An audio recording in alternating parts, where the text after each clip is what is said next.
Ganito ba kapangit yung video ng iPhone 6 nyo?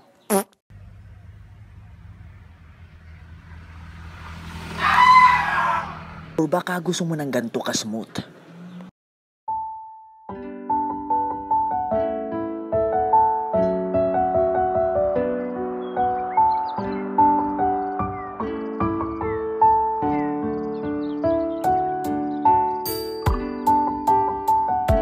So ito na nga guys yung tutorial kung paano maging smooth yung iPhone 6 natin. Okay, so una pinutin nyo yung settings.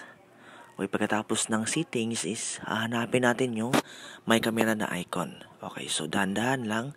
O dito, may camera na icon guys. Dito sa ibaba ng settings guys. So pinutin na natin guys.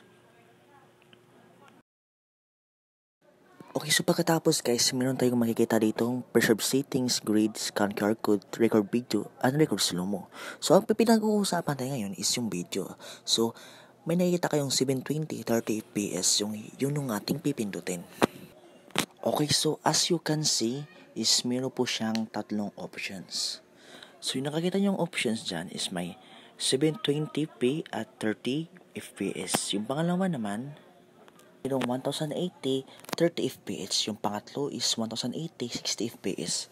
Okay, so as you can see guys, yung ating iPhone 6 is 30 fps lang. Kasi pag unang natin bibili ng iPhone 6 guys, ito talaga yung ating unang matatak ng ating cellphone guys, is yung 30 fps. So hindi lag. So hindi nakakaalam is hindi talaga smooth yung video nila.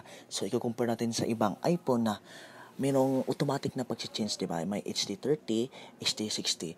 So guys, ang gagawin natin guys is i-change natin guys ng 60 FPS. Okay? So yung 60 FPS guys is ito yung pinaka-smooth talaga guys. Okay, so pagkatapos natin na-change guys is ito yung makikita natin guys, 60 FPS na. Okay, so guys, so pagkatapos natin ma-change guys is syempre itatry natin guys kung smooth ba talaga yung 60 fps guys. Okay, so ano ba hinihintay natin guys? Itatry na natin to. Okay guys, so first try natin guys is yung 720 fps guys. So as you can see guys, blurred siya guys. So naglalag siya pag nagbibideo kayo guys. So parang hindi talaga siya smooth guys. Kasi yung 30 lang talaga guys.